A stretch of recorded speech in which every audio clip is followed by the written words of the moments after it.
began with a whisper, a venomous secret slithering through the opulent halls of Elara Vance's gilded cage, a secret that would shatter her world and ignite a fury cold enough to freeze hell itself.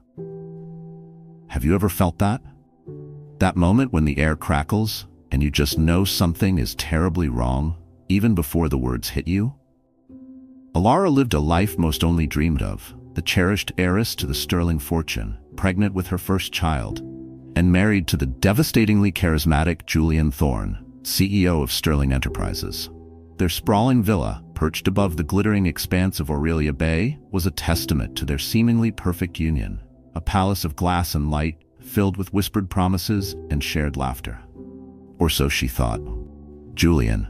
His name once a melody, now a discordant shriek in the symphony of her existence. He was everything a woman could desire. Handsome, ambitious, with a charm that could disarm nations. He'd swept Elara off her feet, promising a future as bright as the diamonds he often gifted her. But beneath that polished veneer, what darkness lurked? What if the man whose child she carried, the man she'd entrusted with her heart and her legacy, was not her protector, but her executioner? This is the kind of betrayal that doesn't just break your heart, it tries to stop it. Permanently. The illusion began to unravel on a balmy Tuesday evening, 7:43 p.m. She remembered the exact time. Elara, radiant in the late stages of her pregnancy, had returned early from a prenatal wellness session, a small handcrafted bowl of sun-ripened cherries in her hand, eager to surprise Julian with a simple, loving gesture. An evening snack. A moment of connection.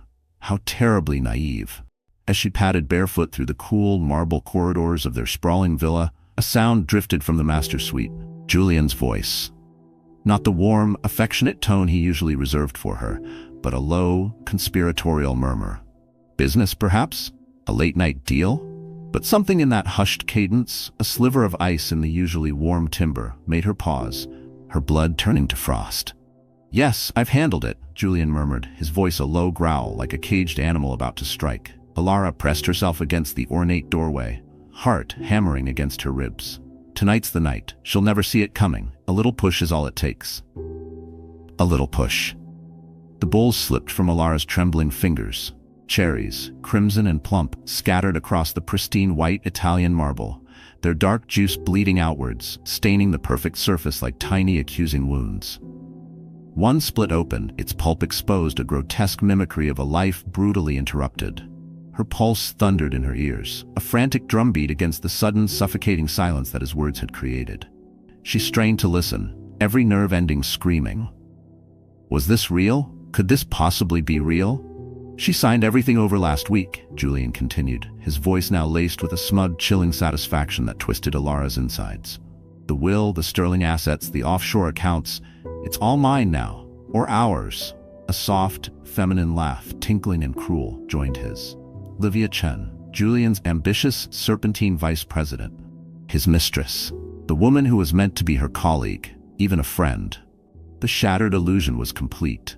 Once Elara's indisposed, there won't be anyone left to challenge us. The board will fall in line, her precious legacy will be ours to command.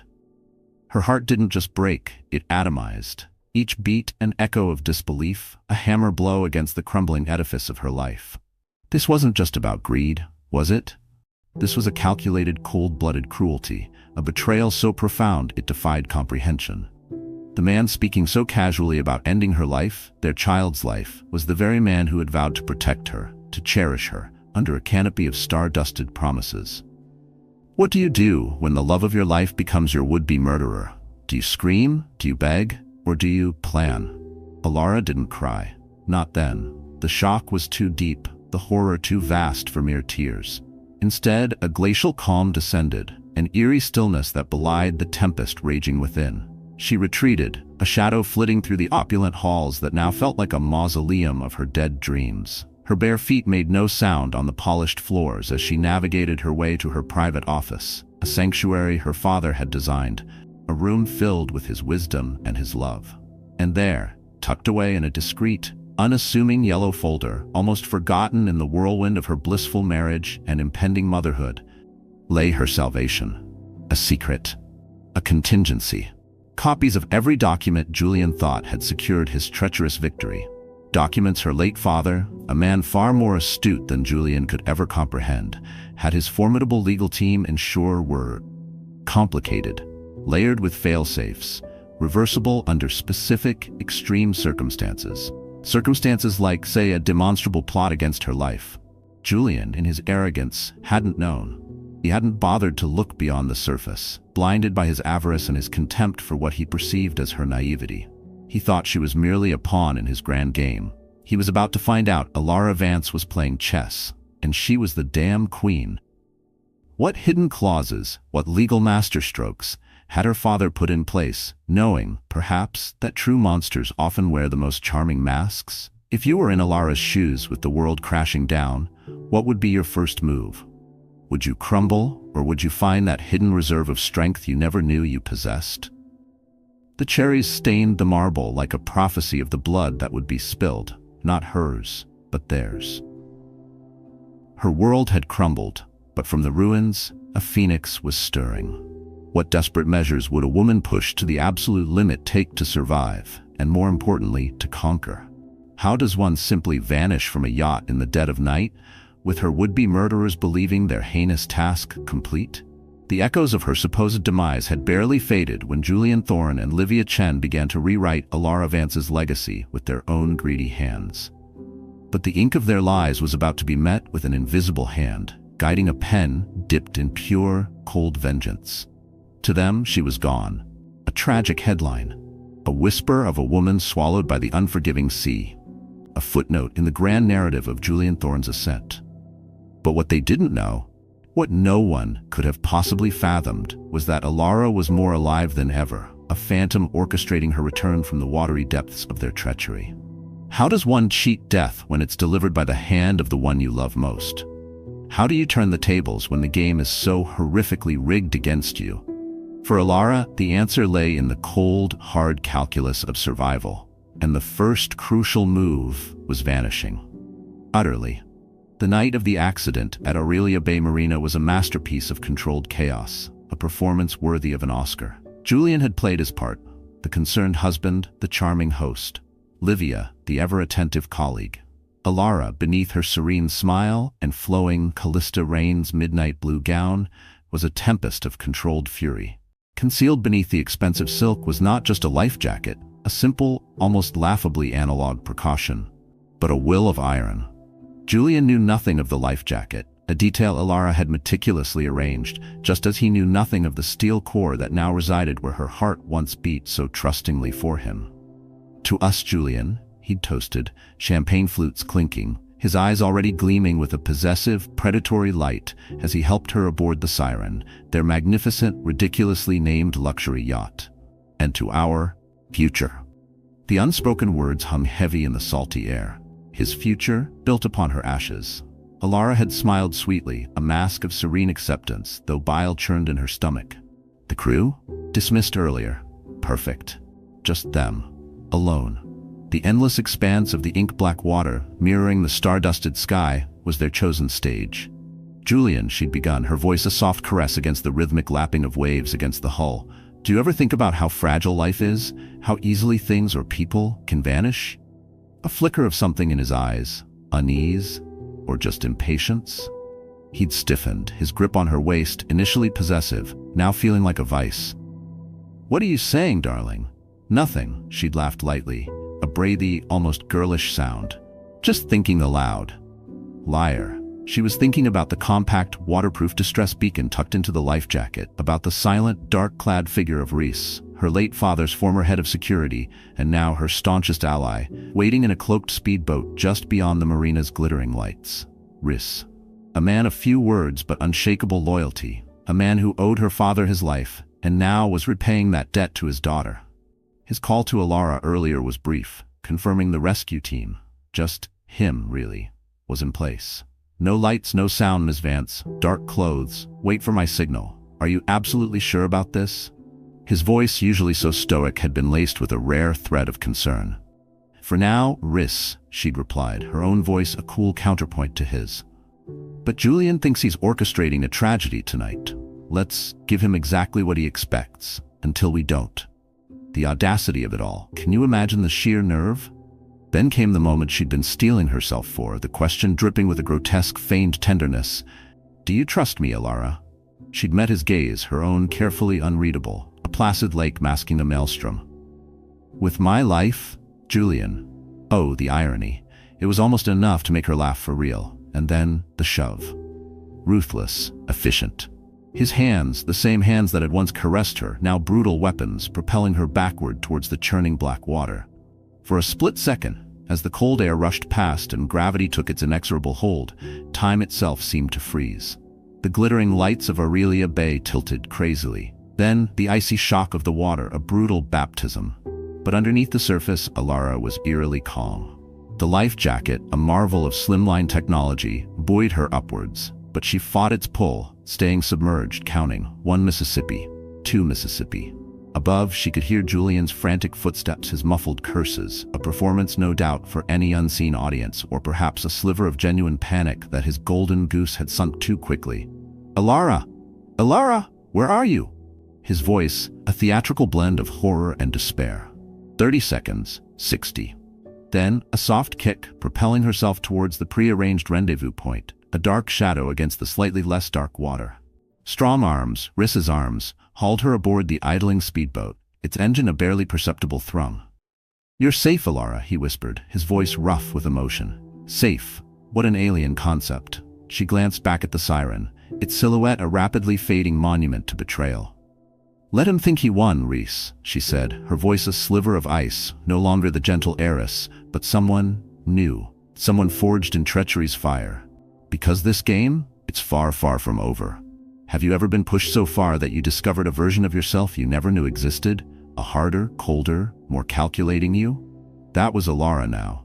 4 days later, the world mourned Elara Vance Thorne, or rather, the idea of her. Headlines screamed of the unthinkable tragedy. Pregnant sterling heiress lost at sea. Billionaire widow presumed dead after yacht horror. Julian, ever the consummate actor, played his role impeccably. Sobbing before cameras, his face a mask of unimaginable grief. He organized an elaborate, ostentatious memorial service at the Grand Aurelia Cathedral, a spectacle of sorrow that Elara watched from a secure remote location. Her lips curled in a mirthless smile. Candles flickered in countless vigils. Social media overflowed with saccharine condolences. Sterling Enterprises' corporate flags flew at half-mast. What a circus. And hidden among the genuine mourners and the fawning sycophants, seated in the back row of the cathedral, where shadows clung to the ancient stone like forgotten secrets, sat a woman. Clad entirely in black, her figure slight but poised, every movement deliberate, measured. A heavy veil shrouded her face, an aura of impenetrable mystery. Her gloved hands rested calmly in her lap, fingers interlaced with a practiced elegance. Yet beneath the fine kid leather, her knuckles were white, gripping the handle of a sleek ebony umbrella that leaned against her pew like a silent, waiting sentinel. It was Elara, of course. Watching Julian deliver his tearful, gut-wrenching eulogy from behind mirrored sunglasses that concealed the inferno brewing in her eyes. His voice cracked with expertly feigned emotion, each word dripping with a sorrow so profound it almost felt real. The congregation wept openly. Elara remained unmoved, a statue of cold fury, marveling at his audacity, his sheer unmitigated gall. "He's good," Riss murmured beside her, his tone low, almost lost in the ambient sniffles and sobs. He gestured subtly toward Julian, whose performance was indeed a masterclass in manipulation. Almost believable. "He's arrogant," Elara corrected, her lips barely moving. Her voice a venomous whisper. "And arrogance, Reese, makes people careless, incredibly careless. And that carelessness? That was going to be their downfall. Julian and Livia. They thought they were safe, they thought they had won. 2 weeks. That's all it took. 2 weeks after her supposed death, while the world was still digesting the tragedy, Livia Chen strutted into the Thorne Sterling mansion, Elara's mansion, like a conquering queen, reclaiming her throne after a long, arduous exile.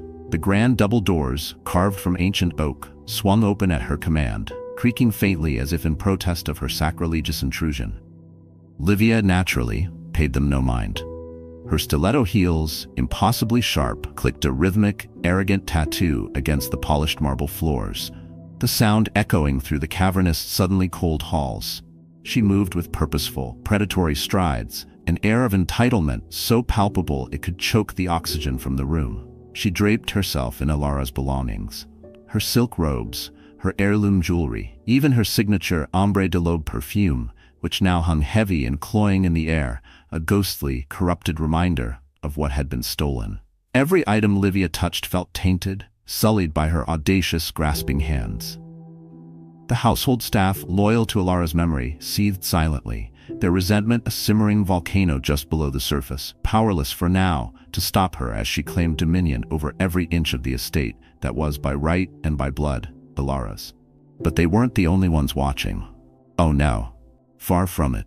From her new, secluded sanctuary, a state-of-the-art, untraceable mountain estate her father had presciently acquired years ago under a shell corporation, a place so remote it was practically off the grid, Elara observed it all. Surveillance feeds, a web of digital eyes and ears, Reese had expertly woven, flickered across a bank of high-definition screens like malevolent windows into her stolen world. Every laugh, every stolen kiss, every arrogant pronouncement made by Julian and Livia within the walls of her home, or the offices of Sterling Enterprises, was captured, cataloged, analyzed. Each frame, each snippet of conversation fueled her resolve, sharpening the diamond-hard edge of vengeance that had been her constant companion since the night she'd tasted the cold, dark waters of Aurelia Bay. She saw Livia lounging on her favorite chaise lounge in the sunroom, a vintage Roche-Beaubois piece, sipping wine, Elara's vintage wine, from a crystal goblet engraved with the Sterling family crest. "She's brazen," Rhys noted dryly, leaning back in the supple leather chair beside Elara, his gaze fixed on one particularly damning clip. His disapproval was a quiet hum in the otherwise silent command center. "She's stupid," Elara countered without hesitation, her own gaze never wavering from the screen. Her voice was calm, almost detached, but with an undercurrent of something lethal. "They both are. They believe they've already won. They think the game is over." A small, predatory smile touched her lips. Let them celebrate, for now. Her words were clipped, laced with a venomous promise that made even the stoic Rhys feel a slight chill. He didn't need to ask who the "they" referred to. Julian Thorne's name lingered, unspoken, between them, a shared understanding of the intricate, deadly web they were about to unravel. This wasn't just about reclaiming what was hers. The money, the company, the houses. This was about dismantling, piece by painstaking piece, the fragile, glittering facades of those who believed themselves untouchable.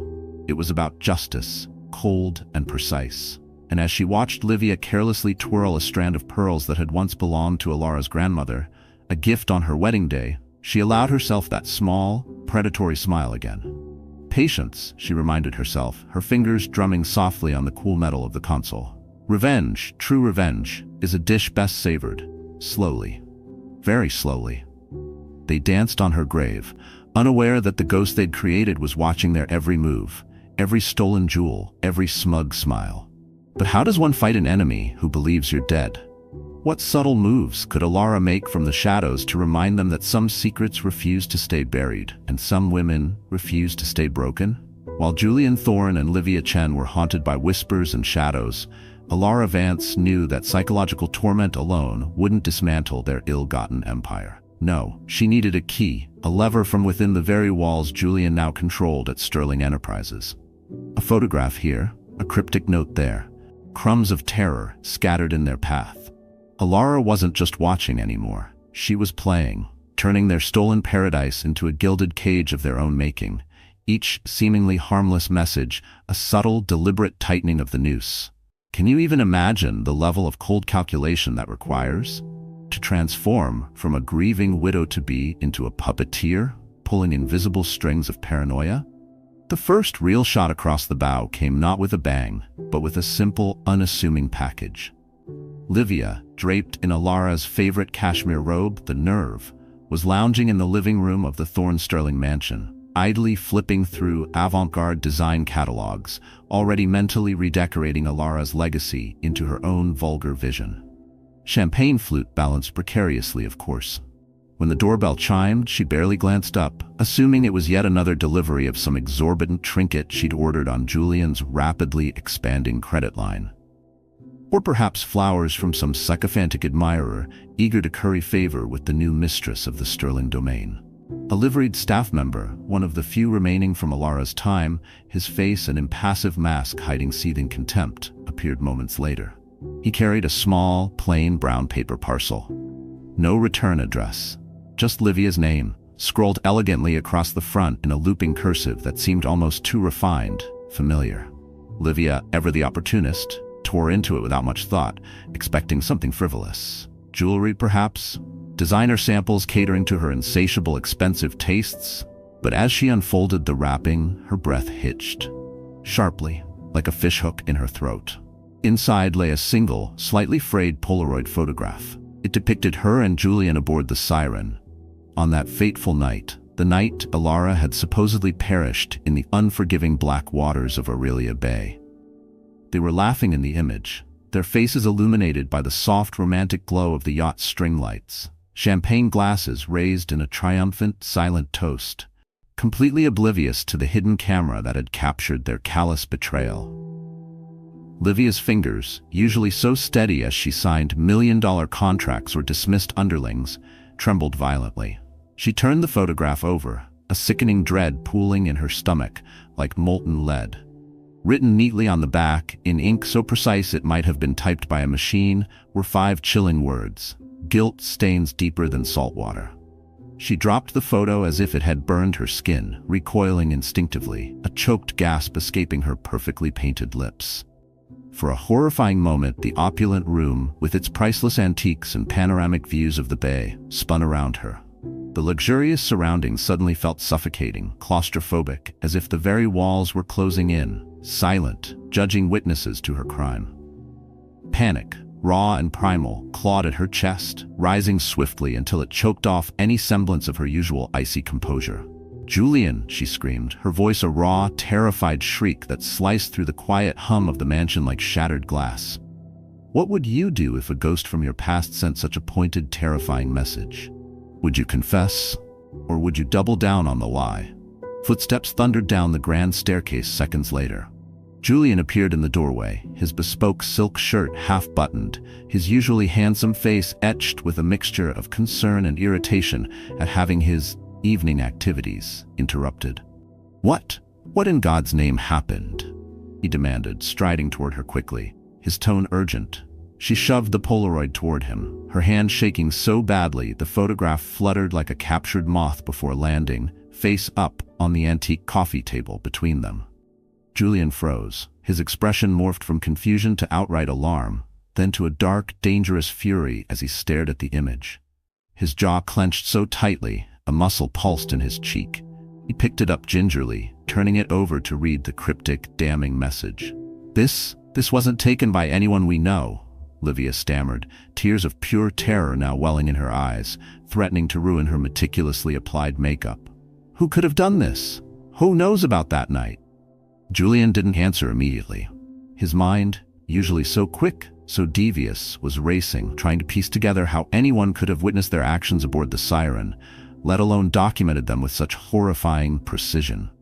His gaze darted to the massive floor-to-ceiling windows, the inky shadows beyond the pristine glass suddenly seeming darker, heavier, as though unseen eyes were watching their every move, cataloging their every fear. The sheer weight of the situation, the terrifying personal nature of this threat, settled over them like a thick, choking fog. Livia sank onto the plush velvet couch, clutching her arms around herself as though trying to ward off the icy chill that was creeping up her spine, a chill that had nothing to do with the mansion's perfect climate control. "We're being watched," she whispered hoarsely, her voice barely audible above the frantic pounding of her own heart. Julian remained silent, his thoughts spiraling into a chaotic vortex of what-ifs and hows. He realized, with a dawning, sickening certainty, that the implications of this photograph weren't just threatening. They were deeply, intimately personal. Whoever sent this wasn't merely reminding them of their guilt. They were taunting them, daring them to acknowledge the ugly truth they thought they'd successfully buried beneath layers of expensive lies and feigned grief. And as the two of them sat there, enveloped in a suffocating miasma of fear and uncertainty, Neither dared to speak the name that hung unspoken between them, a spectral presence in the dimly lit, opulent room. Elara. Julian snatched the photo from Livia's trembling hand, his jaw tightening like a vice. Under the dim, atmospheric light of the Murano glass chandelier, the image was unsettlingly clear, capturing not just their faces, but the careless, triumphant joy etched across them. A stark, damning contrast to the gravity of what they had done that night. His fingers, almost unconsciously, traced the frayed edges, searching for anything tangible. A stray fingerprint, a microscopic fiber, some clue to its origin. But there was nothing. Just a silent, surgical warning, delivered with a precision that suggested whoever sent it knew exactly how deep their guilt ran and intended to make damn sure they never, ever forgot it. "Livia, it's a threat," he said finally, his voice low and clipped, though the tremor in his hands and the hunted look in his eyes betrayed an unease that no amount of bravado could mask. Then, a beat later, almost too quickly, "It's a joke," he snapped, his tone sharp enough to cut glass, attempting to convince himself as much as her. "Just some sick, twisted prank meant to rattle us. Someone who's jealous, maybe." But even as he spoke, his gaze darted towards the windows again, scanning the impenetrable darkness beyond the panes for any sign of movement, any hint of being watched. But Elara knew better. Oh, she knew. From her hidden perch, a discreet, untraceable observation point across the bay, a rented room with a powerful telescope, one of many such precautions, she watched through high-powered, image-stabilized binoculars as Julian paced the length of her living room. His agitation was palpable, even from that distance. She observed him toss the incriminating Polaroid into the roaring fireplace without a moment's hesitation, striking a match with a flourish and watching the flames lick hungrily at its edges until the image of their smiling, treacherous faces curled and blackened into ash. He actually believed fire could erase his sins, cleanse him of the evidence. How quaint. Elara understood something fundamental about guilt, something Julian, in his arrogance, had yet to learn. It wasn't something you could burn away. Ashes might scatter on the wind, but the truth? The truth lingered, stubborn and unyielding, waiting patiently for the right moment to rise like smoke and choke the very air from the lungs of those who believed themselves untouchable. The psychological warfare didn't stop there. It couldn't. This wasn't just about a single photograph. It was about a sustained campaign of unsettling terror. Anonymous messages would appear on their phones, untraceable, of course. Sometimes it would be a single word, "Remember?" Other times, a line from a poem Elara and Julian had once cherished, a secret shared in the bloom of their now rotted love.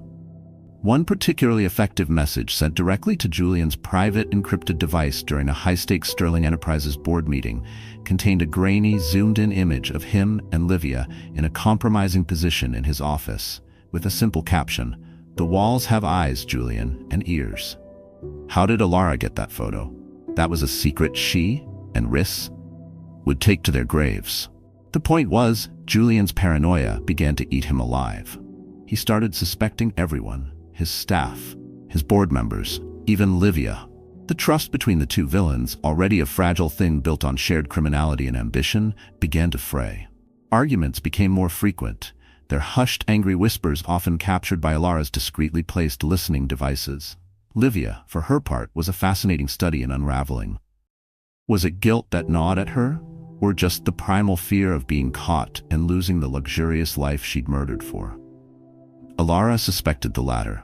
Livia had always been ambitious, ruthless even, but she lacked Julian's steely nerve, his sociopathic ability to compartmentalize.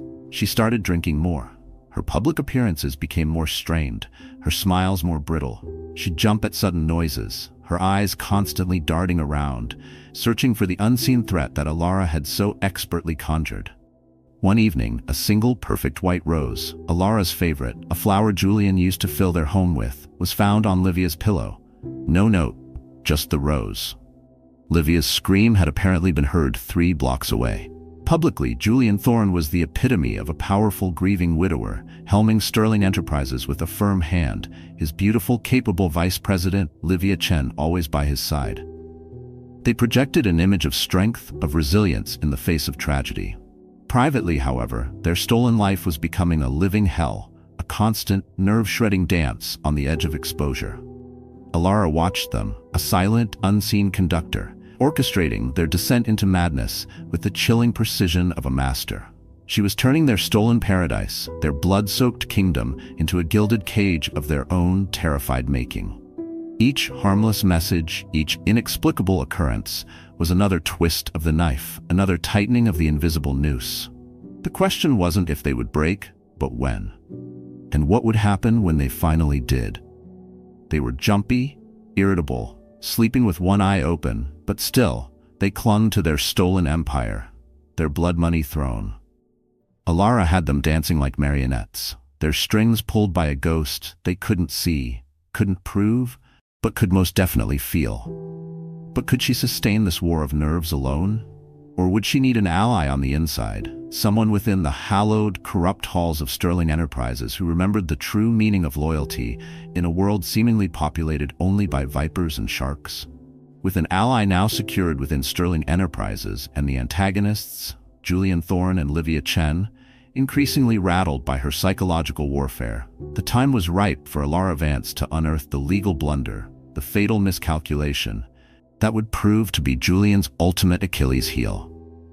The whispers of her haunting presence were about to become a deafening roar, shaking the very foundations of their stolen kingdom. In the cold, calculating world of corporate power, loyalty is often seen as a quaint, forgotten relic. But is it really? Or can it be a silent, potent force, biding its time? Deep within Sterling Enterprises' imposing glass and steel headquarters, in the hushed sanctity of the executive boardroom, a pair of watchful, discerning eyes had seen far too much. And a conscience, perhaps long dormant but never extinguished, began to stir, pricked by the stench of corruption and the blatant injustice of Elara's supposed demise. Enter Mr. Alistair Finch. A man of quiet dignity and unimpeachable integrity, Alistair was a senior board member at Sterling Enterprises, a contemporary and trusted confidant of Elara's late father, the formidable Arthur Sterling. He was old school, a relic of a bygone era where a man's word was his bond and honor was more than just a seven-letter word. He'd watched Julian Thorne's meteoric rise with a growing, gnawing unease. Julian was slick, undeniably charismatic, but Alistair had always sensed a certain hollowness beneath the polished charm, a ruthlessness that bordered on the predatory. And Livia Chen? Alistair found her ambition almost reptilian, her sycophantic devotion to Julian transparently self-serving. Have you ever met someone like that? Someone whose smile never quite reaches their eyes? That was Julian and Livia, in Alistair's considered opinion. The speed with which Julian had seized control of Sterling Enterprises following Elara's tragic accident had been unseemly, to say the least. The way Livia flitted about the Sterling mansion, redecorating and playing Lady of the Manor while Elara's memory was still so raw, had been nothing short of grotesque. There was something profoundly off about the entire charade, a nagging suspicion that had burrowed deep under Alistair Finch's skin, like a persistent, irritating splinter. He hadn't trusted how seamlessly Julian had stepped into Elara's shoes, nor how Livia strutted around the opulent Thorne Sterling estate as though she owned it, her laughter echoing just a little too brightly in halls still heavy with presumed grief. It just didn't sit right. Not at all. So Alistair watched, and he listened. He was a man of immense patience, a master of the subtle art of boardroom observation. During board meetings, while Julian delivered his smooth, manipulative speeches about honoring Elara's legacy, by restructuring the company in his own image, and for his own benefit, naturally, Alistair would sit at the far end of the massive mahogany table, his weathered face impassive, his sharp, intelligent eyes missing nothing. He noted the other board members, most of them younger, more susceptible to Julian's charm, or perhaps intimidated by his newfound power, nodding along, lulled by his polished rhetoric. But Alistair saw the cracks, the desperation masquerading as vision, the arrogance that always eventually leads to carelessness. What do you think? Is loyalty a dying virtue in the cutthroat world of big business, or are there still a few good men like Alistair Finch left? It's a question worth pondering, isn't it? The turning point, the moment Alistair's passive observation began to morph into active consideration, was the lavish, ostentatious party Julian threw at the Sterling estate. Ostensibly, it was to honor what would have been Elara's 31st birthday. A tribute to her life, as Julian had unctuously told the press, his words laced with a faux sentimentality designed to paint him as the grieving, devoted widower. Privately, however, everyone with half a brain knew it was something far more insidious. A coronation. A declaration of dominance. A bold, brazen assertion that the sterling legacy now belonged to him, Julian Thorne, and his new queen, Livia Chen. Alistair attended, of course. He had to. To refuse would have raised suspicion. He moved through the glittering throngs of Aurelia Bay's elite, the ghost at the feast, his expression carefully neutral. Champagne flowed like water. A jazz quartet played soft, melancholic melodies that were entirely at odds with the celebratory, almost predatory gleam in Julian's eyes. And Livia? Livia shimmered in a form-fitting black sequin dress that left little to the imagination, her figure accentuated, her laughter a little too loud, a little too forced. Around her slender wrist, like a vulgar trophy, gleamed Elara's diamond tennis bracelet, the one Arthur Sterling had gifted his daughter on her 21st birthday. Alistair felt a cold fury rise within him. How dare they? He watched Julian and Livia pose for the cameras, their arms draped possessively around each other, basking in the adoration of those who either didn't know the truth or, perhaps worse, chose to ignore it. Their laughter rang out sharply against the backdrop of strained politeness, oblivious to the disgust simmering among the loyal Sterling staff who had served Elara for years and now watched, helpless and heartbroken, as their beloved former mistress's memory was so callously desecrated. It was at that party, amidst the clinking of champagne flutes and the murmur of insincere condolences, that Alistair Finch noticed Livia's sudden pallor. The way her practiced smile faltered for a split second after she discreetly read a small, elegant card handed to her by an anonymous server. He saw the flicker of sheer terror in her eyes before she quickly composed herself. Something was amiss.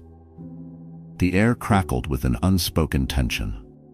Later that afternoon, long after the last of the sycophantic guests had departed, Alistair, feigning an interest in reviewing some quarterly reports, lingered behind in the now silent, cavernous offices of Sterling Enterprises. Once he was certain he was alone, he slipped into an adjacent, rarely used office, the dust motes dancing in the late afternoon sunbeams, slanting through the blinds. He closed the door softly, his heart pounding a little faster than usual. He pulled out his secure, encrypted satellite phone, a relic from his own earlier, more adventurous days in international finance, and dialed a number he hadn't used in years. A number he'd memorized and kept locked away for a contingency he'd hoped would never arise. A number that connected to a ghost. How did he know who to contact? What was the secret signal, the long-forgotten protocol that allowed him to reach Elara Vance, a woman the world believed to be dead? That, my friends, is a secret rooted deep in the loyalty and foresight of Arthur Sterling. Before his death, Arthur, ever the pragmatist, ever the protector of his only child, had established a series of clandestine communication channels, fail-safes, known only to a handful of his most trusted confidants. Alistair Finch chief among them. A specific, untraceable email address, a sequence of seemingly innocuous coded phrases to be used in voicemail messages, a particular brand of single malt whiskey to be ordered at a specific obscure bar in downtown Aurelia Bay, which would trigger a discreet meeting. Arthur had anticipated that his immense wealth, his sprawling empire, might one day place his beloved Elara in harm's way. He just hadn't anticipated that the Viper would be welcomed into her own bed.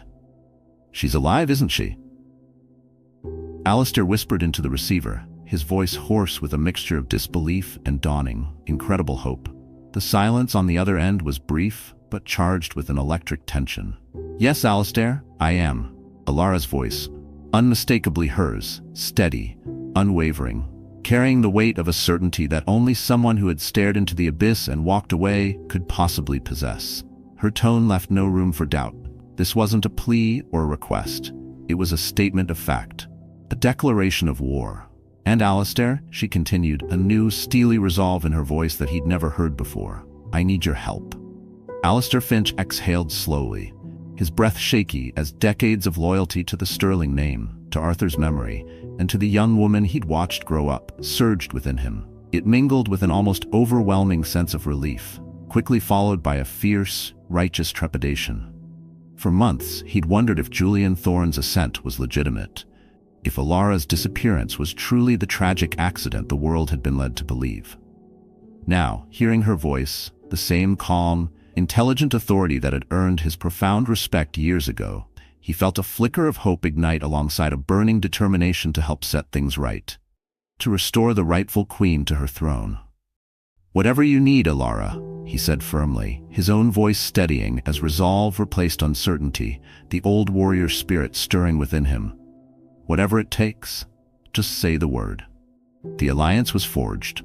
A ghost and a veteran of the corporate battlefield, united against a common enemy. Julian Thorne had no idea what was about to hit him.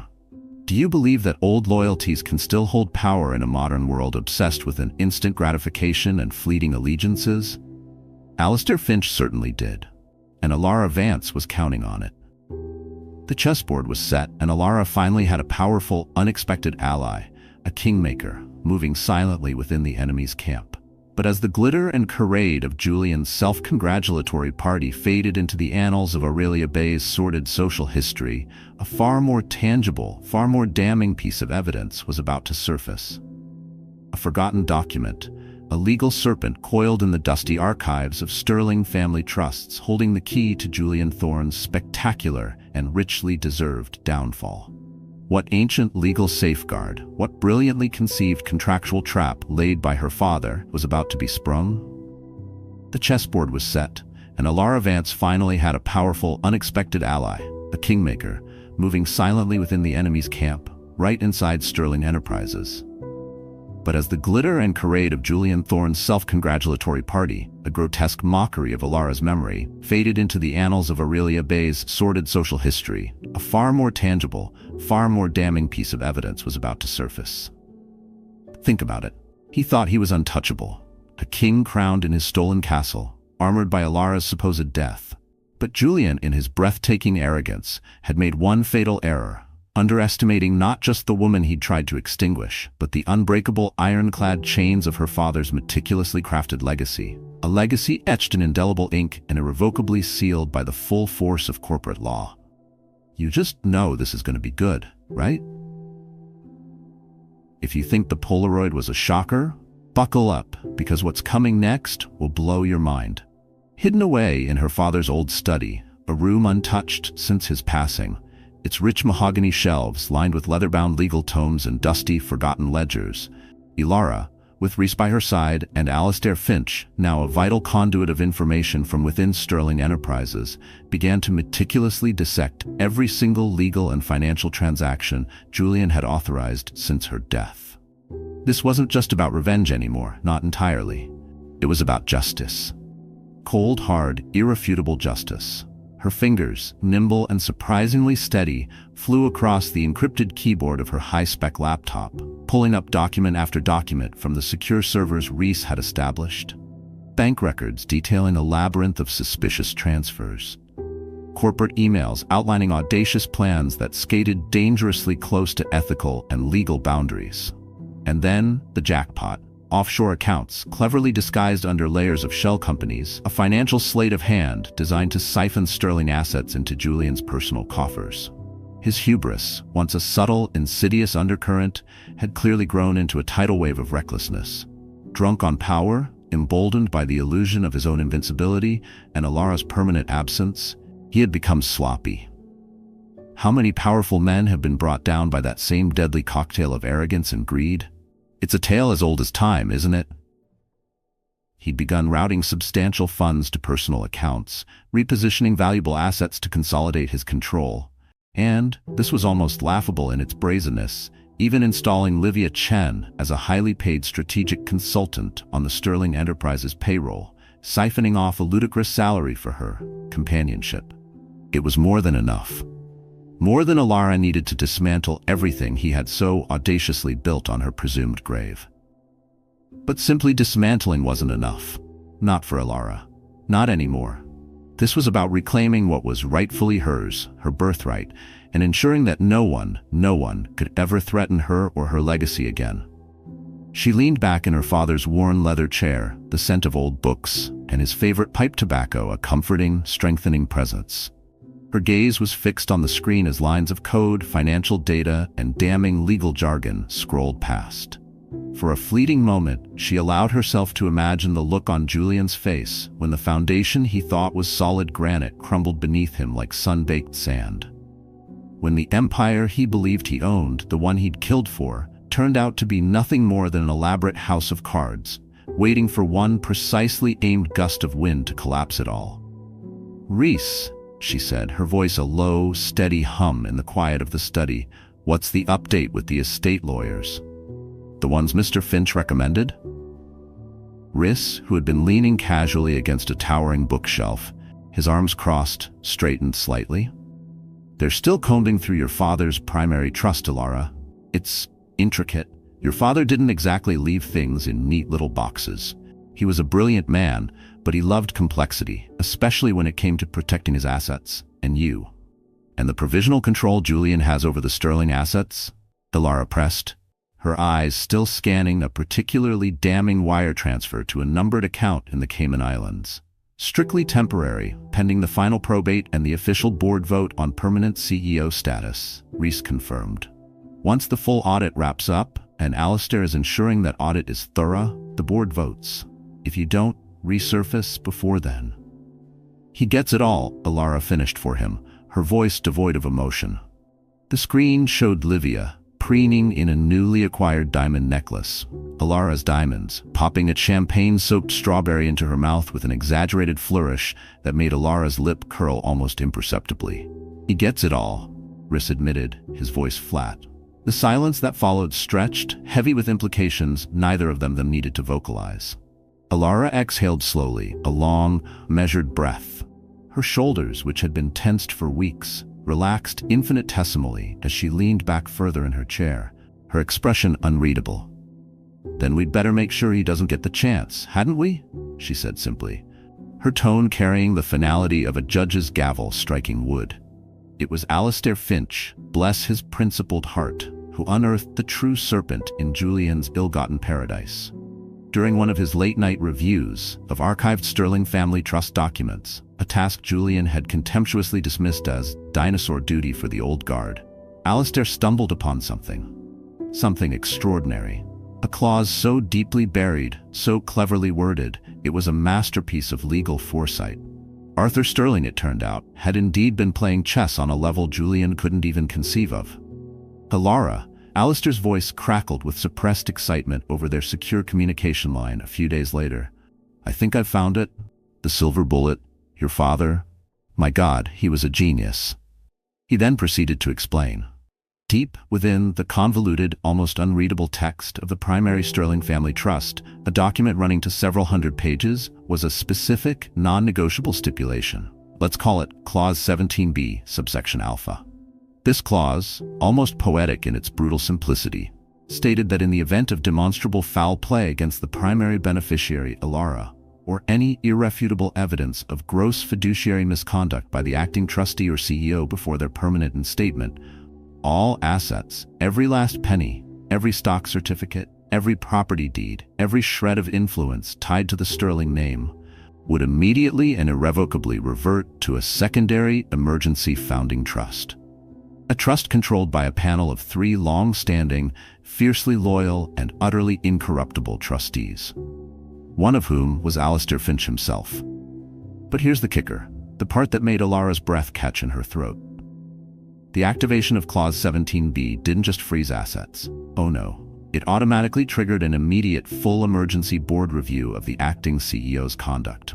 It would strip Julian of any semblance of control, expose every shady deal, every illicit transfer, every lie he'd ever told. It would leave him naked, vulnerable, and utterly catastrophically powerless. It was, in essence, a corporate kill switch. And Julian, in his haste and arrogance, had either completely overlooked it or, more likely, hadn't understood its devastating implications. What a monumental oversight. Can you believe the sheer, unadulterated arrogance it takes to attempt to steal an empire without even reading the fine print? It's almost comical, if it weren't so deadly serious. Don't you just love it when the bad guys are not only evil but also colossally stupid? Drop a comment below if you've ever seen arrogance lead to someone's spectacular downfall. The moment Alistair Finch finished explaining, Elara knew. This was it. The weapon she needed. The one that would not just wound, but annihilate. That evening, as Julian and Livia hosted yet another ostentatious dinner party at the Sterling Mansion, this one for a group of influential international investors, Julian was trying to woo. Elara made her move. From her mountain fortress, with Reese coordinating the technical aspects, she drafted an email. It was sent from a freshly created, untraceable account. The subject line was deceptively simple, yet utterly damning. "You should have checked the will twice, Julian." Attached was a single, scanned PDF. Clause 17b, subsection alpha, highlighted in blood red. Inside the glittering dining room of the Sterling Mansion, Julian's phone, resting beside his gold-rimmed dinner plate, buzzed softly. He glanced at it, a flicker of irritation crossing his face at the interruption. He was mid-flow, charming a notoriously difficult Swiss banker. Then he saw the subject line. His blood ran cold. Colder still as he tapped open the attachment, his eyes scanning the highlighted legal text. Each word felt like a physical blow, each subclause a dagger twisting deeper into his carefully constructed composure. The crystal champagne flute in his hand trembled, threatening to shatter. Livia, seated beside him, noticed the change instantly. The way his jaw clenched, the way the color drained from his face, leaving it a ghastly, pasty white. The almost imperceptible tremor in his hand as he gripped his phone so tightly, his knuckles were bone white. "Julian, what is it?" she whispered urgently, leaning closer, her own earlier unease flooding back with a vengeance. Julian didn't respond immediately. His mind, a maelstrom of rage, disbelief, and dawning, ice-cold panic, struggled to process the implications of what he was reading. When he finally spoke, his voice was barely audible, choked, strangled. We've been played." Across the digital ether, Elara watched the chaos begin to unfold on her surveillance feeds. A small, almost imperceptible smile touched her lips. The trap was sprung, the serpent's coil was tightening, the evidence was irrefutable, a ticking time bomb set to explode, and Julian Thorne's stolen empire, built on a foundation of lies and blood, was about to come crashing down. The final act was approaching. Where would the ultimate confrontation take place? And could Elara, the woman they thought they'd destroyed, finally face her tormentors and reclaim her throne, not just of wealth, but of justice? Armed with the ultimate weapon, the truth, meticulously compiled and utterly irrefutable, Elara Vance prepared for the final, stunning confrontation. The stage was no longer the shadowy, clandestine world of covert surveillance and whispered, anonymous threats. No. The endgame would play out in the very heart of Julian Thorne's stolen power. The gleaming, imposing Sterling Enterprises boardroom on the 40th floor, where decisions that shaped empires were made, and where, on this particular Monday morning, a usurper king was about to have his coronation spectacularly and very publicly gate-crashed. Can you even begin to imagine the audacity, the sheer, unadulterated nerve it would take to walk back into the viper's nest, knowing what they tried to do to you? What would be going through your mind? Monday morning crept into Aurelia Bay like a brewing tempest. Silent, oppressive, the air thick and crackling with an unspoken anticipation. Inside the towering glass and steel fortress of Sterling Enterprises, sunlight refracted through the floor-to-ceiling windows, casting fragmented, almost mocking rainbows onto the polished Italian marble floors. Employees shuffled through the grand lobby, their hushed whispers a nervous soundtrack to the impending drama. Speculation was rife. Rumors of internal audits, hushed allegations of gross misconduct, and even darker, more scandalous whispers involving Julian Thorne himself. Yet no one dared speak too loudly, fearful of being overheard by the wrong ears, in a corporate culture now steeped in paranoia and sycophancy. It's always the way, isn't it, when a tyrant rules? Fear becomes the currency. Julian arrived early, naturally. He strode into the building with a forced, almost theatrical confidence, his tailored Brioni suit immaculate, his posture ramrod straight, a king surveying his domain. He nodded curtly at passing colleagues, offering tight-lipped, insincere smiles that utterly failed to mask the deep-seated tension etched into the lines around his eyes, the almost imperceptible tremor in his usually steady hands. He hadn't slept in days, haunted by Elara's taunts, by Alistair Finch's probing questions, and by the damning contents of that anonymous email. Livia Chen, a vision in crimson power silk that did little to hide her own simmering anxiety, trailed in his wake, her Christian Louboutin heels clicking a sharp staccato rhythm against the marble, as though announcing their presence, their rightful presence, to anyone within earshot. She clutched her Hermes Birkin bag, probably one of Elara's, so tightly her knuckles were white, betraying the fear gnawing beneath her polished, predatory exterior. Together, they made their way to the executive suite, where Julian disappeared into his, formerly Elara's father's, office, while Livia lingered outside, pacing nervously like a caged panther, waiting for something or someone to appear. Oh, the delicious irony. If you knew a storm was about to break, would you face it head-on? Or would you be looking for the nearest exit like Livia probably was? Be honest. Meanwhile, across town, in the serene, secure anonymity of her temporary penthouse apartment, another of her father's discreet holdings, Elara prepared for the day ahead with meticulous, almost ritualistic care. She dressed in a sleek, custom-made Armani black pantsuit that exuded both understated elegance and an undeniable aura of authority. Her dark hair was swept back into a severe but chic chignon, every strand perfectly in place, framing a face that was pale but resolute, her emerald eyes gleaming with an almost incandescent determination. She adjusted the simple, elegant silver cufflinks engraved with the Sterling family crest, a subtle, defiant nod to the legacy she intended to reclaim. Beneath the perfectly tailored blazer, the gentle curve of her pregnancy was now visibly apparent, a silent, powerful testament to life's resilience, a poignant detail Julian hadn't anticipated and certainly couldn't ignore. Riss, ever present, ever watchful, stood by the window, his arms crossed, studying her reflection in the glass. "Ready, Elara?" he asked simply, his voice neutral, but laced with a quiet, protective concern that warmed her. She turned to face him, her expression calm, almost serene, but with an undercurrent of forged steel. "More than ready, Riss," she replied softly, her voice as steady as a surgeon's hand as she slipped a small, innocuous-looking flash drive containing enough damning evidence to bury Julian and Livia for a lifetime into her pocket. "Let's finish this." The storm wasn't just here. Elara was the storm, and she was about to unleash its full, cleansing fury upon Sterling Enterprises. Don't you just get chills thinking about this moment? The executive board of Sterling Enterprises convened on the 40th floor, ensconced in the private, soundproofed conference room. The atmosphere was thick with tension, yet deceptively serene, a stark, almost surreal contrast to the cataclysmic turmoil brewing just beneath its carefully curated, polished surface. Outside, the sprawling Aurelia Bay skyline stretched endlessly into the horizon, its towering skyscrapers and bustling, sun-drenched streets utterly indifferent to the lives about to be irrevocably altered by what transpired behind those closed, imposing doors.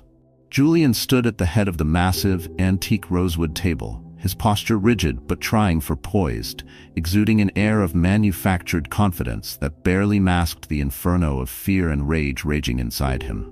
His fingers, Elara noted on the live feed, Reese was patching through to a tablet in the car, fussed with his cufflinks with a meticulous, almost obsessive precision.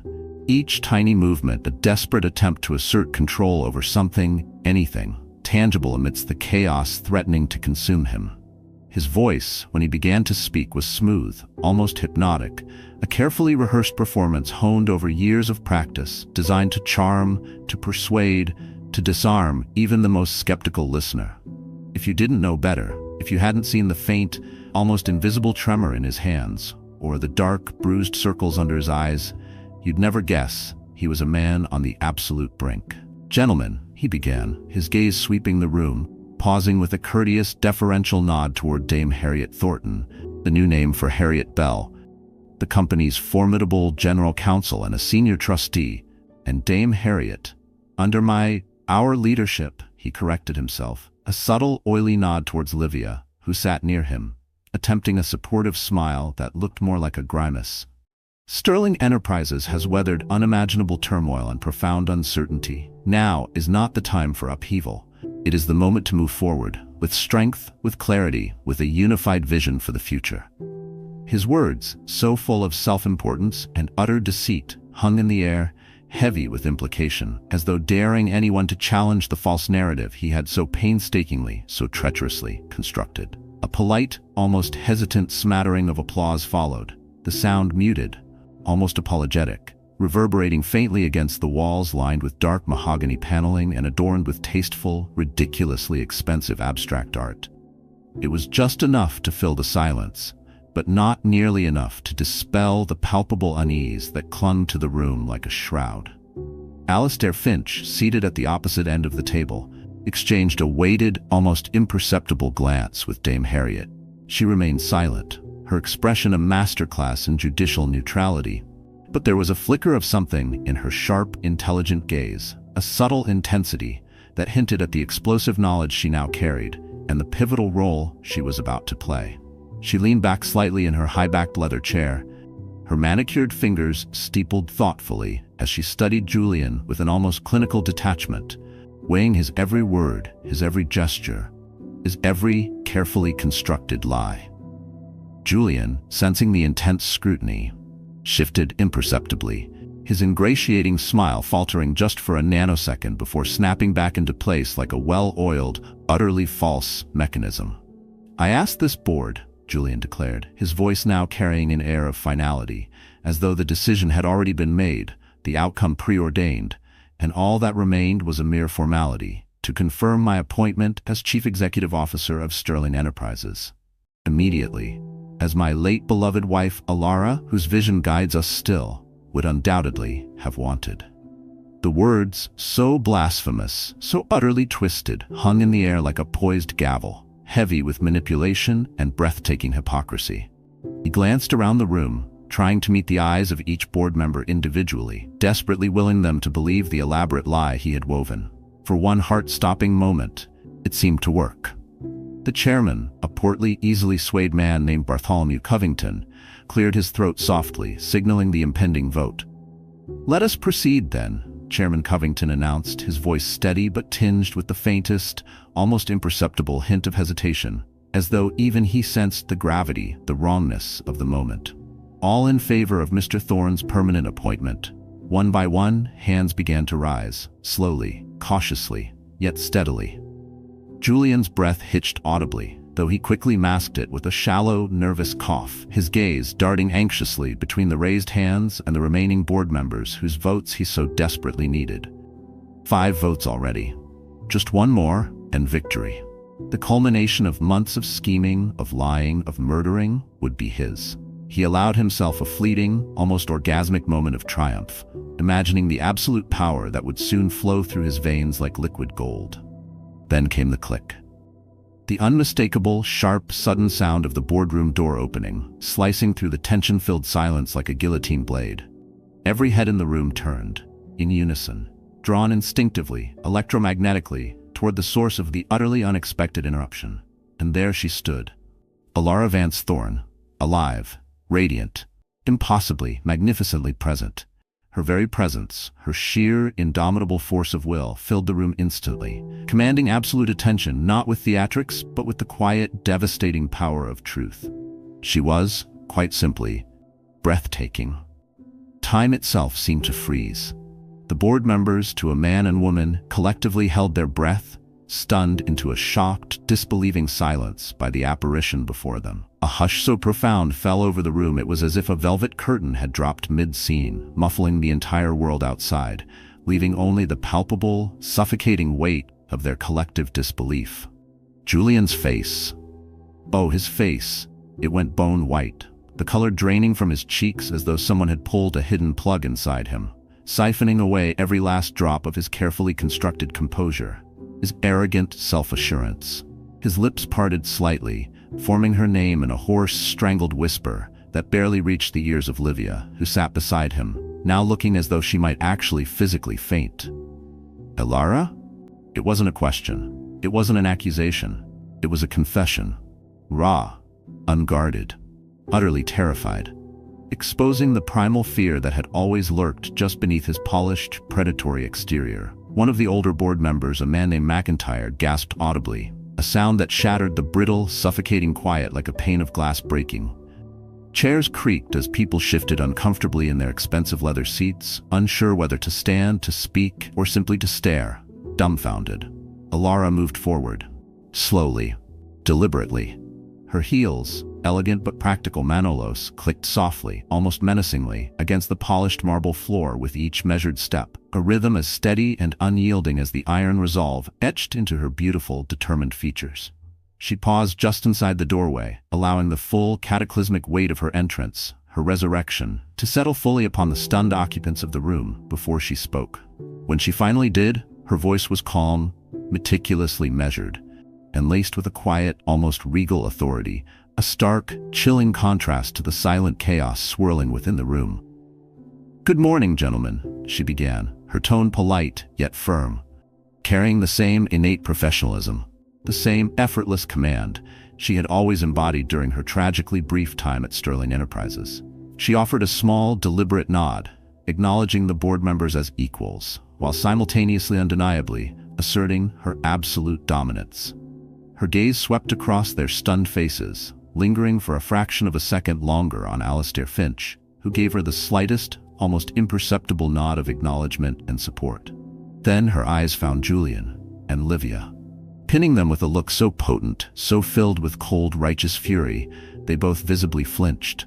"I do apologize for interrupting," she continued, her lips curving into the faintest trace of a smile devoid of all warmth, yet brimming with an unshakable, terrifying purpose. "But I believe you are about to hand over my company." The words landed like a thunderclap, reverberating through the suddenly silent boardroom, leaving absolutely no room for misinterpretation, no possibility of misunderstanding. This wasn't a plea. This wasn't a request. This was a declaration, a reckoning, delivered with the surgical precision of someone who knew exactly what belonged to her and who had come against all odds to reclaim it. The king had fallen, his paper crown dissolving in the harsh, unforgiving light of truth. But what of the other players in this deadly, high-stakes game? What fate awaited Livia Chen, the woman who had stood by and watched, an eager accomplice to his treachery? And what new, uncertain dawn awaited Elara Vance Thorne and the vast, vulnerable empire she had so fiercely, so miraculously reclaimed from the ashes of betrayal? The king had fallen, his paper crown dissolving in the harsh, unforgiving light of truth. His reign of terror at Sterling Enterprises decisively, spectacularly ended right there in the boardroom. Justice, it seemed, had been served, swift and undeniable. But what of the other players in this deadly high-stakes game of betrayal and reclamation? What fate awaited Livia Chen, the woman who had stood by Julian Thorne's side, an eager and willing accomplice to his treachery? And perhaps more importantly, what new, uncertain dawn awaited Elara Vance Thorne? Now not just a survivor, but the undisputed queen of her reclaimed empire, and the soon-to-be mother of the Sterling heir Julian had so callously tried to extinguish. The fall of a tyrant is one thing. Erasing his shadow and the shadows of those who enabled him is another entirely. For Elara, true victory wasn't just about punishment, not just about seeing Julian led away in handcuffs. It was about purification. And some stains, she knew with a chilling certainty, had to be scrubbed away completely, leaving no trace, no whisper of their corrupting influence. Later that day, a day that would forever be etched in the annals of corporate legend and Aurelia Bay gossip, Elara returned to the magnificent Sterling family estate, her rightful home. Reese was there, of course, his usually stoic face softened by a rare, almost paternal smile. Her mother, Catherine Sterling, a woman of immense grace and quiet strength, who had been Elara's rock throughout the clandestine months of planning, was also there, her eyes brimming with tears of relief and pride. A handful of fiercely loyal household staff, the ones who had endured Livia's reign with gritted teeth and silent prayers for Elara's return, greeted her with an outpouring of genuine emotion. The atmosphere was subdued, yet charged with an almost electric sense of triumph, of a world, finally, blessedly set right. Yet amidst the quiet celebration, Elara's expression remained solemn, her gaze distant, focused. This incredible, almost unbelievable victory was sweet, yes, but the war wasn't entirely over. "Not yet. There's one loose end left," she said, her voice calm but infused with an unyielding resolve as she strode into her father's beloved, wood-paneled study, Julian's former command center, soon to be cleansed and reclaimed. "Livia," Catherine Sterling interjected, her brow furrowed with concern. "Darling, let the authorities handle her. She's powerless now without Julian. She'll face justice surely." Elara turned, her emerald eyes, so like her father's, glinting with a newfound hardness, a pragmatism forged in the fires of betrayal.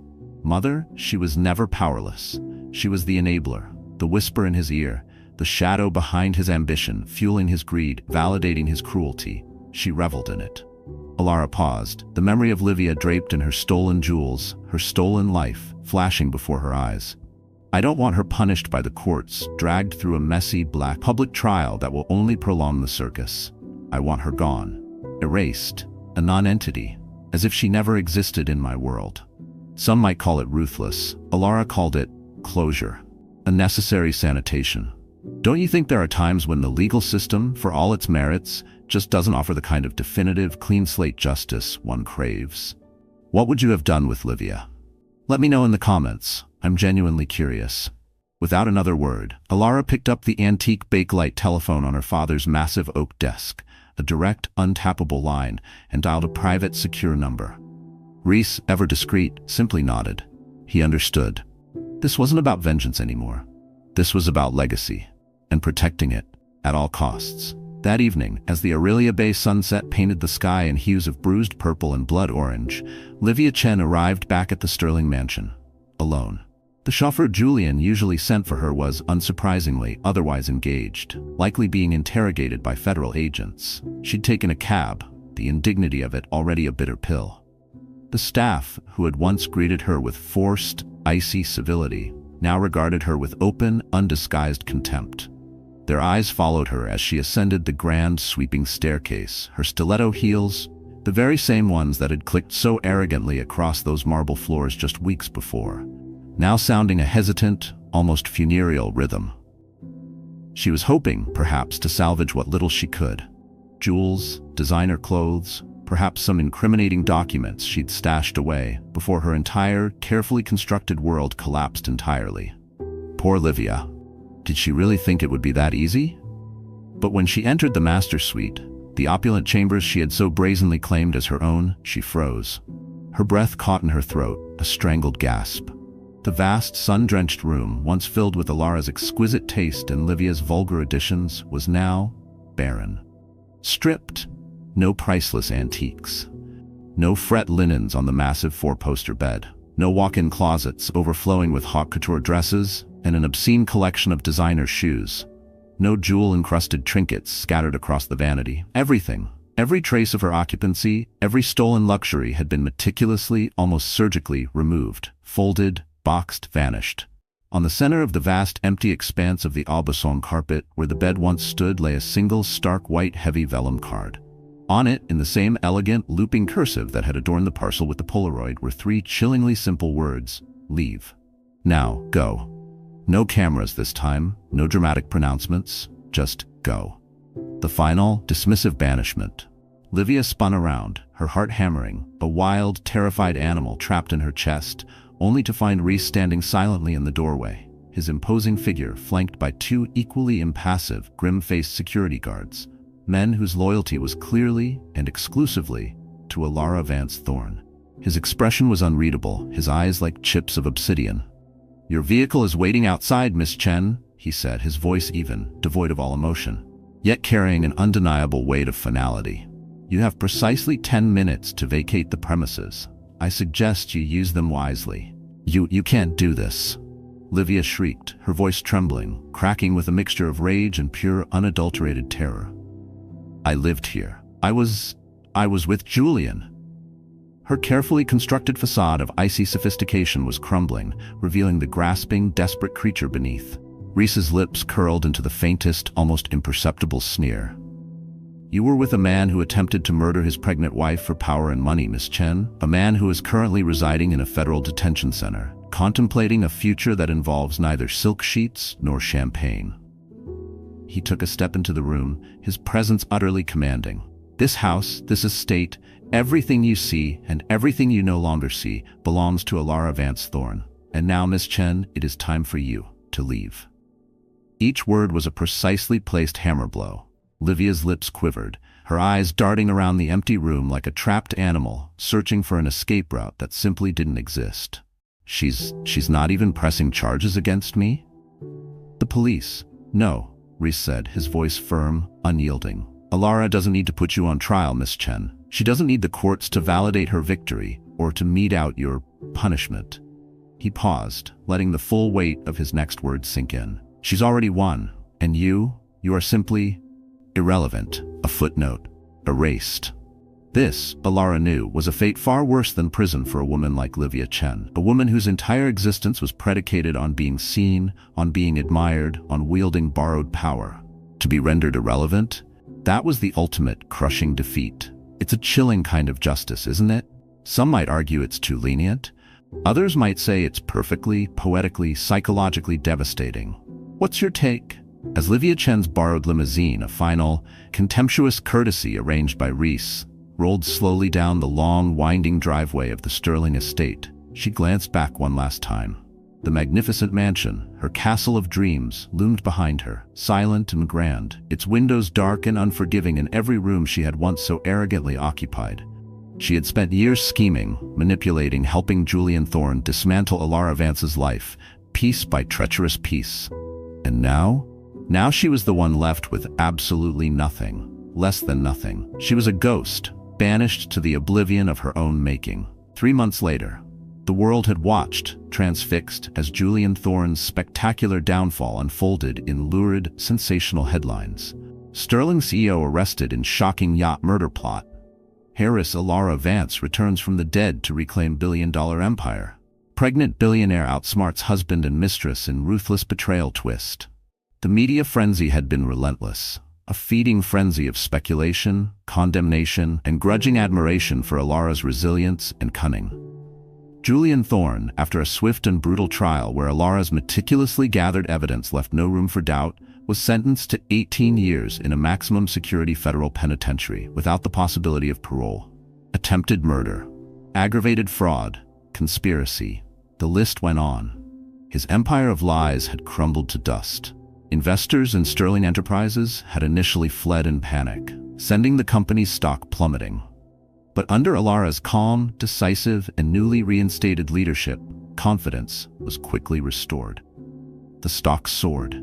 She had reclaimed her rightful role as CEO with the same quiet poise, the same steely determination, and the same brilliant business acumen that had once defined her father's legendary reign. Yet, behind the stunning corporate resurgence, behind the triumphant headlines and the fawning business profiles, lay something deeper, something profoundly personal. Elara Vance Thorne had rebuilt herself, not out of a thirst for vengeance, though that had certainly been a powerful motivator, but out of an unshakable, awe-inspiring resilience.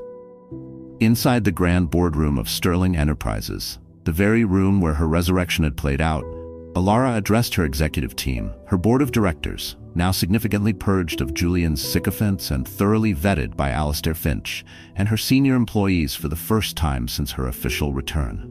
Gone was the deferential, perhaps overly trusting young woman who had once allowed Julian Thorne to overshadow her. In her place stood a leader, sharp, composed, focused, and utterly, undeniably unyielding. The subtle curve of her pregnancy was more pronounced now, a quiet symbol of hope, of continuity, of the future she had fought so fiercely to protect. "I won't pretend," Elara began, her voice clear and steady, resonating with a newfound authority that captivated the hushed room, "that the past few months haven't changed everything. For this company, for me personally." Her gaze swept the room, meeting the eyes of her team, her allies, even those whose loyalty might still be probationary. "But I'm not here today to dwell on what happened, on the betrayals we've endured. I'm here to talk about what comes next, not just for me or for my daughter." A soft, almost involuntary smile touched her lips as she instinctively placed a hand on her rounded belly. "But for all of us, for Sterling Enterprises. This company, my company, our company, will stand for something again. Integrity, strength, innovation, and above all else, survival. Because if there's one thing I've learned, one truth that has been seared into my very soul, it is this." She leaned forward slightly, her emerald eyes, so like her father's, blazing with an intense, unshakable conviction. People may try to steal your crown. They may try to usurp your throne. They may even try to extinguish your very life. But they can't ever truly wear that crown. They can't ever truly own that throne if they never, ever earned it. The room erupted in a thunderous, sustained applause. Alistair Finch, seated in the front row, gave her a proud, almost tearful nod. Dame Harriet Thornton wiped a discreet tear from her eye. Rhys, standing unobtrusively at the back of the room, allowed himself a rare, genuine smile. Elara Vance Thorne smiled back, a genuine, radiant, confident smile. She wasn't just back, she was stronger, wiser, and more determined than ever to protect her legacy and the future of the child who represented its continuation. The empire was hers again, rebuilt on a foundation of truth, resilience, and an unbreakable will. The world watched, captivated by the heiress who had literally returned from the dead. But beyond the sensational headlines and the impressive boardroom victories, what did this incredible hard-won triumph truly mean for Elara Vance Thorne, the woman, the soon-to-be mother? What final, profound lesson did she carry forward from the smoldering ashes of betrayal and the crucible of her ordeal? The storms had passed, the battles won, the betrayers brought to their knees.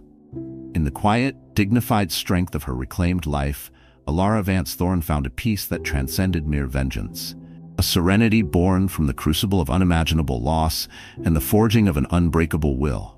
Some say revenge is a dish best served cold. Elara had served it with the precision of a master surgeon and the undeniable finality of a queen ascending her rightful throne.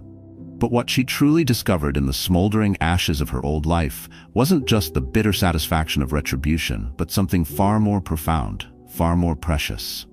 Herself, her true self, unbroken, empowered, utterly, magnificently transformed. Her journey had been a descent into the darkest abyss of human treachery, a horrifying masterclass in betrayal. From a cherished, pregnant wife, cocooned in what she believed was a love story for the ages, to a hunted woman presumed dead, fighting for her very survival and the future of her unborn child. And then, the ascent. The meticulous planning, the calculated risks, the forging of new, unexpected alliances, the slow, deliberate, and ultimately devastating dismantling of Julian Thorne and Livia Chen's empire of lies. It was a saga that had captivated Aurelia Bay, then the nation, then the world. But for Elara, it was so much more than a sensational headline. It was a rebirth. Think about it. How many of us, faced with such catastrophic betrayal, would have simply crumbled? How many would have succumbed to despair, to the crushing weight of grief and injustice? And who could blame them?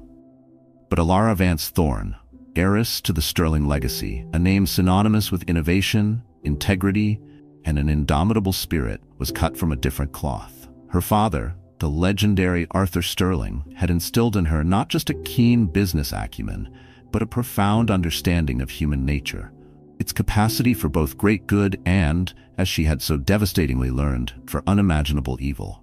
He had also, it turned out, armed her with the legal foresight to protect herself and her legacy, even from beyond the grave.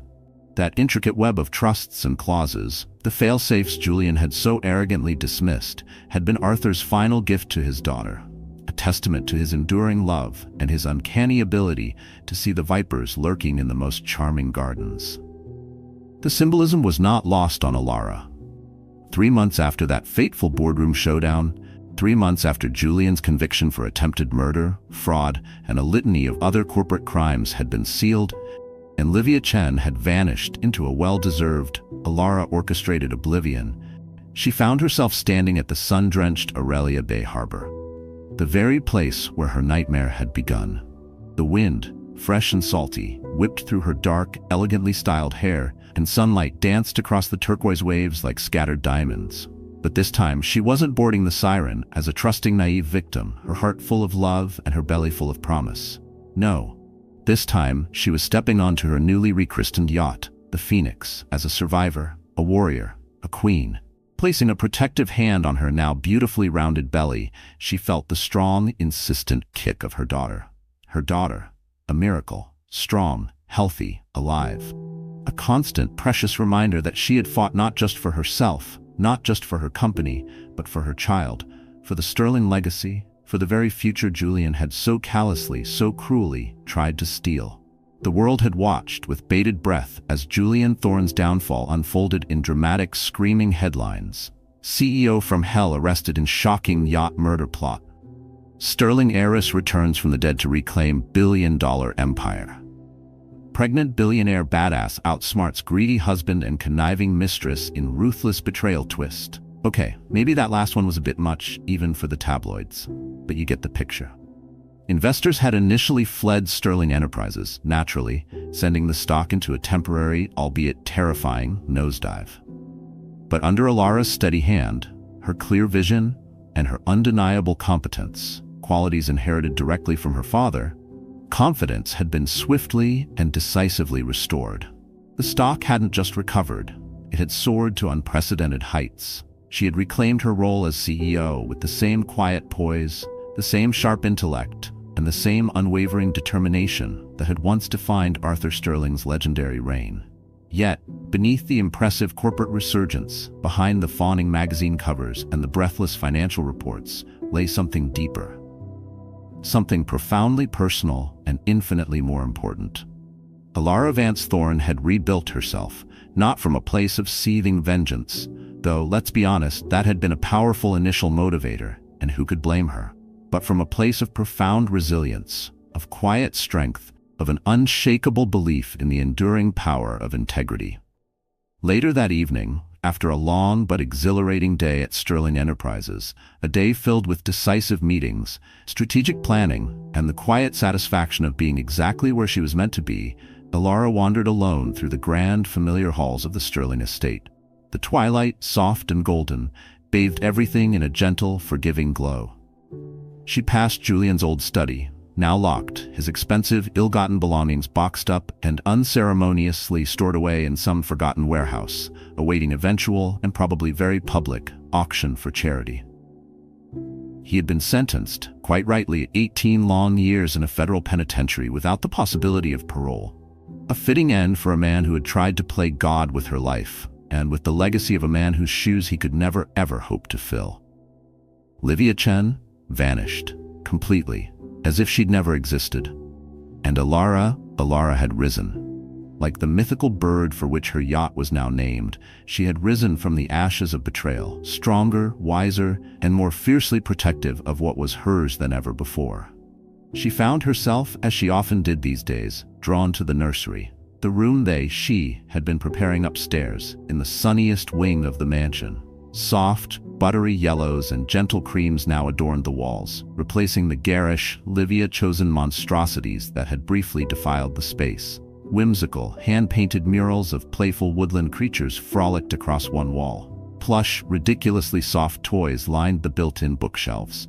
And in the center of the room, bathed in the warm, inviting glow of a dimmed crystal chandelier, sat the antique, lovingly restored Sterling family bassinet, draped in delicate, hand-embroidered linens. Beside it, a comfortable, well-worn rocking chair, the same one her own mother, Catherine, had used to rock Elara to sleep all those years ago. Sinking into the familiar comfort of the rocker, Elara placed a hand on her belly, a soft, contented sigh escaping her lips. Her daughter. Her future? Her reason. "I thought I lost everything," she whispered to her unborn child, her voice thick with emotion, the memory of that cold, dark water, of Julian's murderous betrayal, still a faint, chilling echo in the recesses of her mind.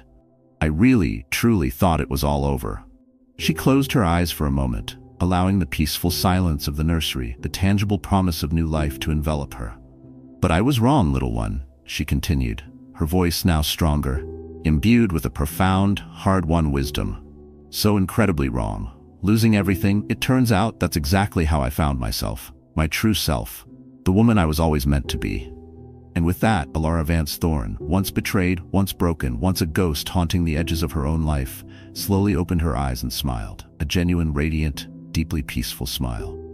The storm had passed, the shadows had receded, the crown, untarnished and unbroken, was finally and forever where it belonged.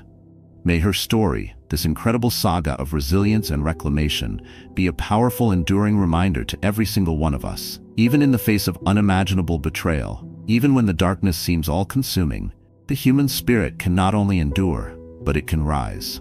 Stronger, wiser, more radiant than before. So let me ask you this, as you reflect on Elara's unbelievable journey. What battles, big or small, are you fighting in your own life right now? And more importantly, what unbreakable, undiscovered strength lies dormant within you, just waiting for its moment, waiting to be unleashed upon the world? Think about it. And then, go out there and claim your crown. You've earned it.